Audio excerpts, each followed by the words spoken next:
TT વિશ્વ પ્રાથમિક શાળા ધર્મજ વિભાગ 2 પરિવહન અને સંદેશા વ્યવહાર કૃતિનું નામ smart vehicle with antisept coding system. મારું નામ ઠાકોર વંશિકા શૈલેષભાઈ છે. મારું નામ ઠાકોર વંશિકા છે. આપણે જાણીએ છીએ કે આજે દોડધામ ભરી જિંદગીમાં દરેક વ્યક્તિ પાસે વાહન હોય છે. રોડ પર વાહનોની વધતી જતી સંખ્યાના કારણે તેને ચોરી થવાના કેસ પણ વધતા જાય છે. વાહન ચોરી કરવા પર ભારતીય દંડ સંહિતાની કલમ 379 અને 380 મુજબ જેલ દંડ કે બંને સજા થઈ શકે છે. છતાં દિલ્હી પોલીસ ડેટા મુજબ 2011 થી 2020 સુધી 3 લાખથી વધારે વાહનો ચોરી થયા છે. 2022 કરતાં 2023માં 2.5% વધારે વાહનો ચોરી થયા છે.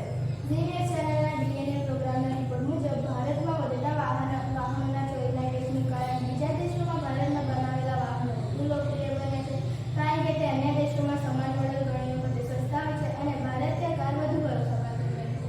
લોકોના વાહનને ચોરીથી બચાવવાના સામાન્ય વિચાર સાથે આ પ્રોજેક્ટ બનાવે છે. સૌપ્રથમ પિછલી કોલ પર સર્કિટ ડાયાગ્રામ તૈયાર કરવામાં આવે છે. તે પછી બેટરીને ઓર્ડિનો માઇક્રોકન્ટ્રોલર સાથે જોડવામાં આવે છે. વોલ્ટેજ શેડ્યુલની પિન ઇનપુટને ઓર્ડિનો માઇક્રોકન્ટ્રોલર સાથે જોડવામાં આવે છે અને આઉટ પિનને જીએસએમ મોડ્યુલ સાથે જોડવામાં આવે છે. તે પછી ટીએક્સટી અને આરએક્સટી પિનને ઓર્ડિનો માઇક્રોકન્ટ્રોલરની પિન 3 અને 2 સાથે જોડવામાં આવે છે. મોટરસાઇકલને સ્ટાર્ટ કરતા ઇગ્નિશન આપતો પ્રોજેક્ટ એક્ટિવ થાય છે અને મોબાઈલ પર કોલ આવે છે, જેથી આપણને તરત જ જાણ થાય છે કે વાહન સાથે ચોરીની ઘટના થઈ રહી છે. હવે આપણે તેનો ડેમો જોઈશું. જ્યારે કોઈ ચોર આપણા વાહનને ચોરી કરવા જાય છે, જ્યારે તે સ્ટાર્ટ કરે છે બાઇકને, ત્યારે આપણા મોબાઈલ પર કોલ આવે છે અને આ કોલ 20 સેકન્ડની અંદર આવે છે.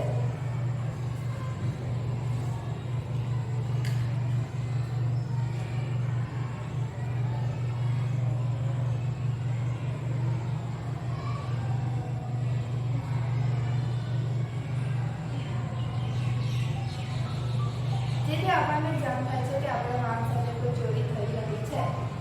આ પ્રોજેક્ટનો મુખ્ય ઉદ્દેશ વાહન ચોરી થવાના સમયે આપણને તરત જ જાણ થાય અને ચોરીને નિવારી